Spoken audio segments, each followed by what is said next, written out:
Okay, we are live. Hi everyone, thank you for joining back. If this is your first time, welcome to our series. And if you did join us last 2 weeks ago, thank you for coming back. For those that are new, this is our bi-weekly mini-series. So we're doing it with Sakina Issa. She's a psychotherapist and a counselor based out of Florida. Specializes in marriage and family therapy, and then our overall umbrella topic is self-improvement, but through a therapeutic lens, and that's where Sakina comes in with her insight and advice. And today's episode is on how to grow without losing yourself.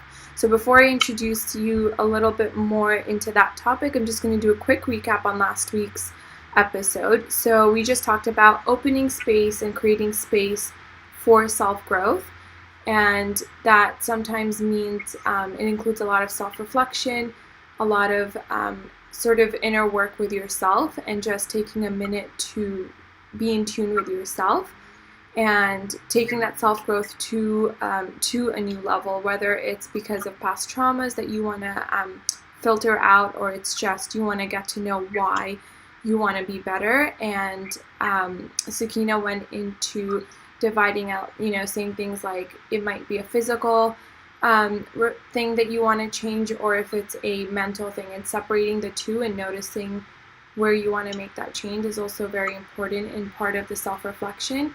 And then some tips on how you can implement that into your daily life include, again, self-reflection, whether it's meditation for you, journaling. Sometimes journaling can help us notice patterns of things that might be bothering us, or things that we know we want to improve on, that keep showing up in our day-to-day lives. And then also things like eating healthy, getting the right amount of rest, and being in a good state of mind physically and mentally to accept and create this space for change, because change is inevitably uncomfortable, and it does sort of take, I wouldn't say it takes a toll on you, but it is uncomfortable, and it's hard, and it's challenging. So to be in the right state of mind physically and mentally does help. So, and then also making SMART goals, right after that self-reflection, pinpointing what exactly you do want to change, and as that uncomfortable change, if it does sort of create a burnout, how you can deal with that. It's just taking a step back and realizing that you're doing this for you, and there's no rush. It's your ongoing self-improvement journey. So today we're going to just talk about how, now that we're open to change and receiving feedback and creating space to have this better, improved version of yourself, how to go about this without sort of losing yourself, whether it's your fun side or your core personality, and just learning the balance between the two. So I'll hand it over to Sakina, and I'll have you just sort of start by going into that, where we know that growth is something we want to achieve, and but perhaps sometimes we get too laser focused on it because we want it so bad, or we think that it's gonna catapult us into the next stage of our life. But in that, we might lose ourselves, or lose sort of our fun personality, because we become a little too serious with our change. So just to talk about the balance about that. I think it is all about balance, right? You have to recognize within yourself it's too much. And do you hear an echo? Sorry, it's echoing a little bit, but okay. Okay. Yeah, so I don't know why I'm hearing a little echo. I'll bear through it. But it is all about balance. You want to be happy and achieve your goals. So it's really important that when you make these goals, you want to think, is this for me or is this for somebody else?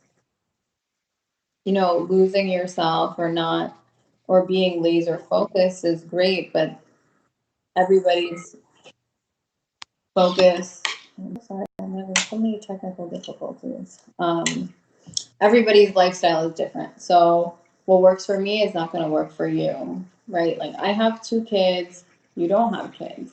right? So I have to be aware of that. I have to be aware that, okay, some of my time goes to the kids. And so therefore, when I'm thinking of, how laser focused I am, would it be to the point that I'm neglecting my kids? Right. And so that's how you find your balance. A great way to do this is looking at a wellness wheel. You can just Google wellness wheel and it'll give you different areas of life that make up this whole balanced kind of life. Actually, I think there's a health inventory on my website, sakinaissa.com, under resources. And so you can look at everything that makes up a balanced life and then go from there and say, okay, well, am I getting my physical, like exercise in? Am I eating well still? Am I spending time with others? Am I engaging in things that I love? Do I still laugh? And you have to just keep checking in on yourself. Those are really good tips, and I really like that it's a holistic point of view and mindset, because at the end of the day, everything is connected.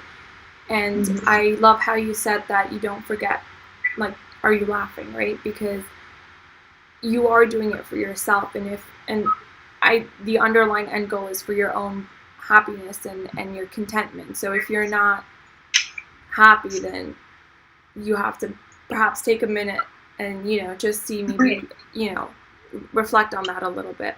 I think when people think like self growth, like I hope that you're all like, you want to grow because you're unhappy or you need to see change. And so we want to shift into that happy, more joyful part of our life. And that is why we want to bring change, right?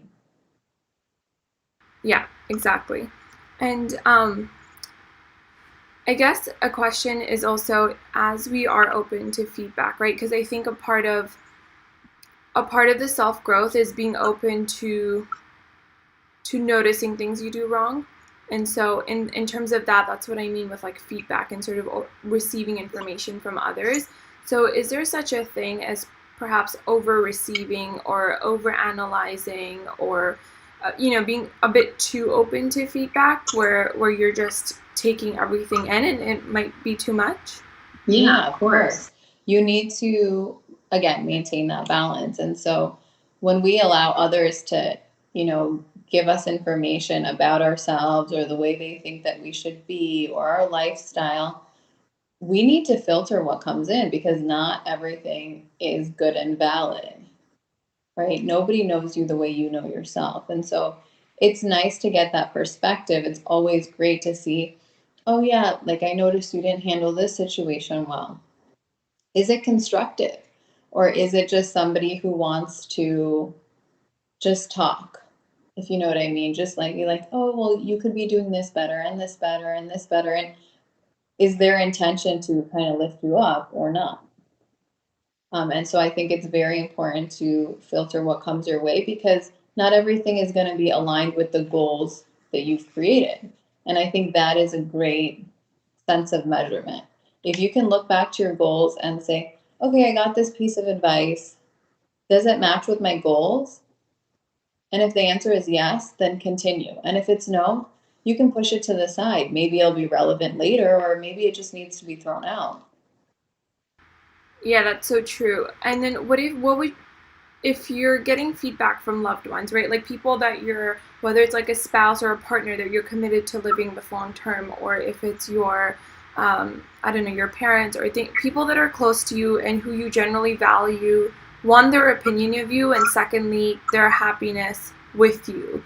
So, how would you navigate that? Like, if you are getting feedback from them that you're just like, no, I don't want to change that about me. It's always in the way you deliver, right? So you have to be compassionate towards them and say, I appreciate that you're bringing this information to me. However, this is not something that I want to change right now. And be willing to have that dialogue. Maybe they're genuinely concerned about you. Maybe they've seen you in a tough spot and that's why they're coming forward with this. And so that communication needs to be there. And understanding that, are they coming from a bad place? Are they coming from a place of anger or disappointment in you? Or is it truly like look, I've seen you struggle with this, and I know you can do better, and I have faith in you. Can we work at it together? What do you need from me? How can I support you? And if you can communicate to them that, hey, I really appreciate you bringing that forward, but that seems like maybe a long-term goal right now. I'm working on this, and this, and then I might get to that later. I think that shows them that, you're open to growing, and you know the path that you need to take best. And if a person sees that, then I think they also will recognize that, okay, cool, they're not going to get offended, or, it's not going to start an argument, because you're having this very civil conversation and you're showing them I am open to growth. Just I'm not where you want me to be right now. I'm where I need to be. True, that's a good point. It's interesting how everything comes back often to communication, right? It's all about reflecting and then communicating. So that's a really good, that's good advice on how to navigate that. And then, would you say, so like I have this opinion where losing yourself, and this is from like just my own self-reflection and self-journey, that sometimes staying in comfort zones is comfortable, but when you in part of that journey to grow, when that growth is uncomfortable and you do sort of get out of your comfort zone, you grow on a different level where you are pushed to be independent and courageous, independent mentally, and you have to pinpoint what you like about yourself, what you don't like, where you want to go, things like that. So in a way, like, this whole conversation is about not losing yourself as you become a better, improved version of yourself, but then there's also the other side where in the journey, losing yourself also has its benefits. So I guess the question is, how do you find that balance where you're like, okay, I'm gonna let go, I'm not gonna be so uptight and stubborn, but is there such a thing as that if you do that and you improve yourself, that you would be, not true to yourself if you're better improved in a different way? Is there such a thing where you're not being true to yourself at the end of the, at the end of the goal or the line? So, like, you mean kind of like forgetting who you are? Yeah. So I think if your intention is always very clear, then you'll never kind of get into that space. So if we're changing to impress somebody, then we're going to lose ourselves. Yeah. Because it's for somebody else. If we're changing because somebody else tells us to change, if we're changing to get this job that I think will make me happy, or that has a better salary than what I'm getting now, you will get lost. You will forget who you are because you're putting yourself into that type of situation. So I always tell my clients your intention is key, right? Is it for you or is it for someone else? And so if you can decipher between that, you should have a good guiding line. That's a good point. It's so true, because you might look at change as one thing, but there, like you said, there's change for yourself or because someone else perhaps like makes you think you need to. Right. I have some clients who, think like their parents, put these pressures on them. They're like, oh, I have to do this or I have to do that. And they often feel lost, right? Like my parents, like in my culture, in this Indian culture that I'm a part of, oftentimes parents will push their kids to become professionals, doctors, lawyers, and dentists, and not necessarily do their children want to pursue that path. Right. So oftentimes they're like, there's this deadline for marriage that if you don't get married within a certain time frame, then they view, the parents view it as like they haven't with them. Yeah, right. Like, oh, I haven't completed my duty as a parent, and so until they marry their daughter or their son off, they haven't, like, it's almost that they judge themselves based on that, right? And so when a client comes in, they're like, there's something wrong with me, I'm not getting married, I I really try to reframe it for them and help them understand that, okay, this is their goal. And it's not your responsibility to fulfill their goal. It's so true, and I think that's a common one among different cultures. Even that's a common struggle for a lot of people. And would you say that there's, and you kind of touched on this, like you feel wrong, like you feel that if your intention or your direction is because not because of what you want, maybe because of your surrounding, that you might feel off. Like it seems like it's a struggle to improve. Definitely. Um, it is so amazing how it is so easy to do things that you're passionate about. You will get a burst of creative energy. You will, push yourselves in ways you'll be able to stay up all night.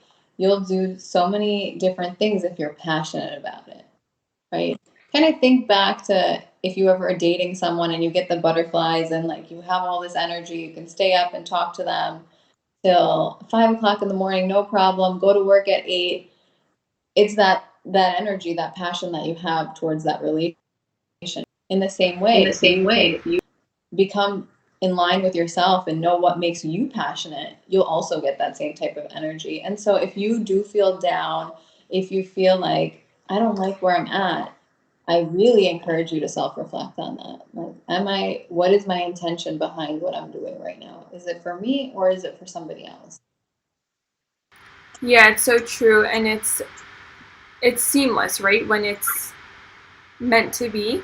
And I think when you do something, even in the short term, if you feel happy that you're improving because of someone else wants you to, like you'll get that feedback where that person or that community or whatever reacts nicely to you, but that's very short lived, where you're like, oh, okay, I'm doing something right because I'm getting praise and good feedback, right? Like, and then in the long term, you don't enjoy it, and eventually it's going to hit you that you don't enjoy it, and you're going to want to make that change. So I think, like you said, if you can self-reflect and notice that earlier on, then you can avoid that disappointment of like, oh my god, I just spent so much time doing X, Y, and Z just because actually everyone else wanted me to do it, and because they were praising me, I kept going, but it's really not actually making me happy.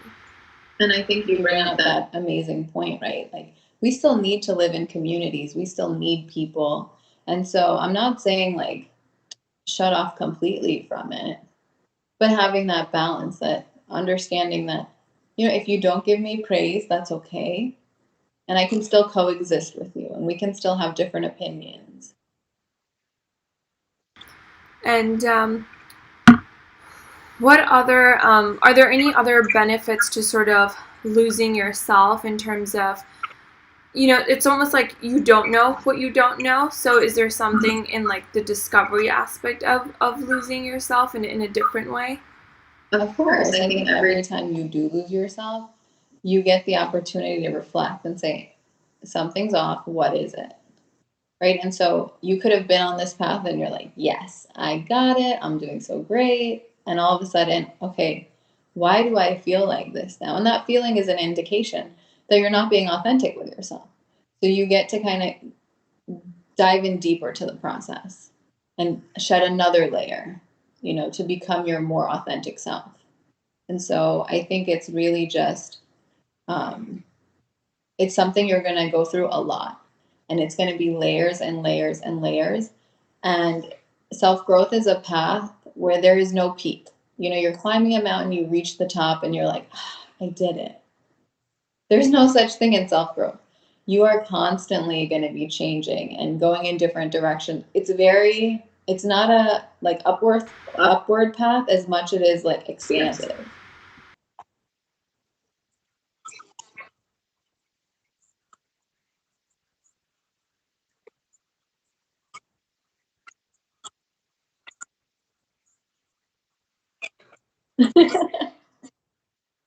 Yeah.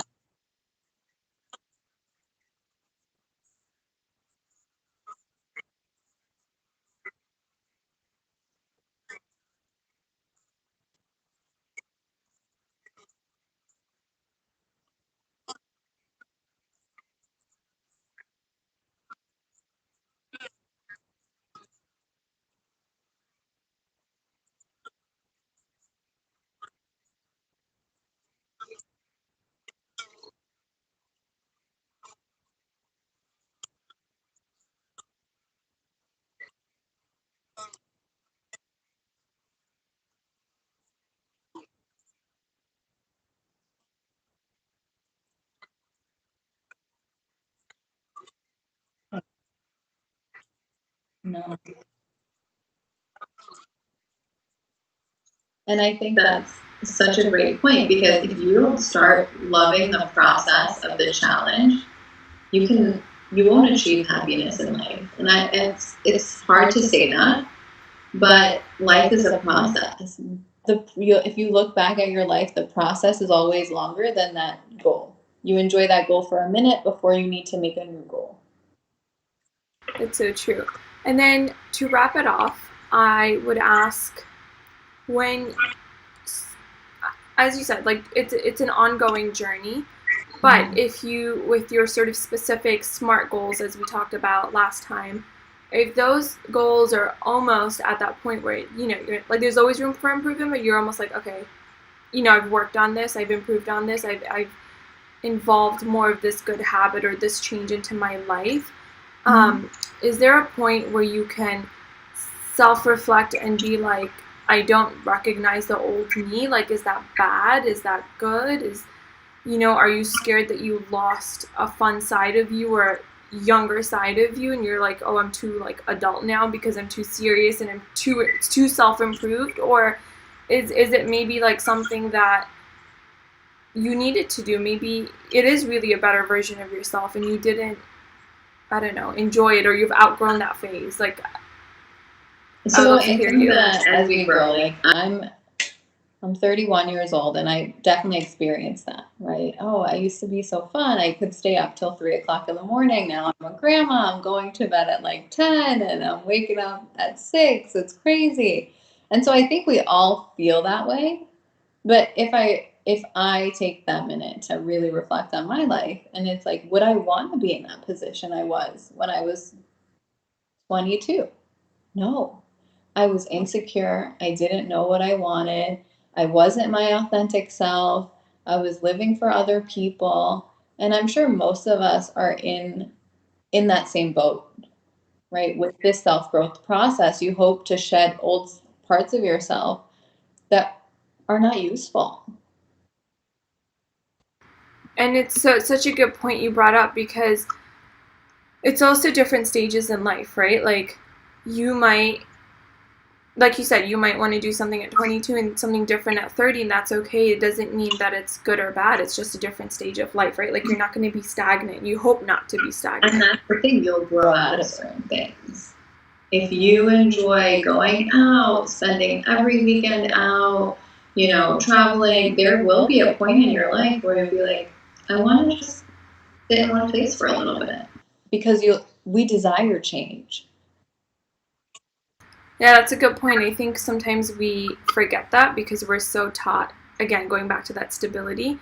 And I think a big part of that is also that everyone goes through those phases at a different time, right? Like, maybe at 24, one person has like their workout routine and their meal plan routine and everything sorted out. And that's fine, because that might be something they enjoy and that they're good at and it worked out for them. And sometimes it might be that at 40 you figure that out and you're like, okay, now I can work out 3 times a week and have my meals prepped for 5 times a week, you know? So I think it's that also has to be normalized, where not everyone is at that same stage by age, but more just like their own timing.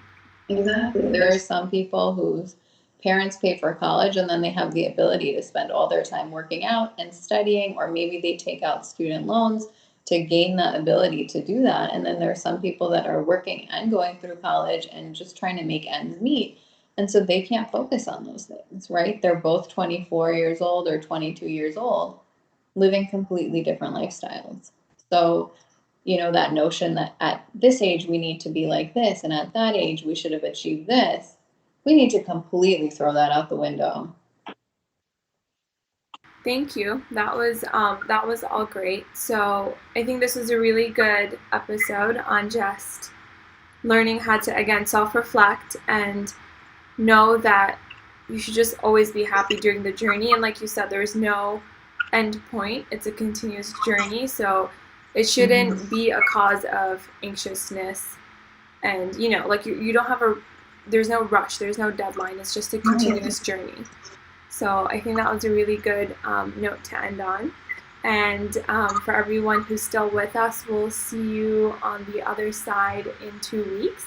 And then we're going to also edit these videos down. It's going to be saved on YouTube, but we're also going to edit it down to the specific questions broken down for Instagram TV. So if you did miss it or you do want to reference back, we'll have that uploaded soon as well. So thank you, and we'll see you guys in 2 weeks. Thanks, Thank you, Sakina. Thanks so much. Bye.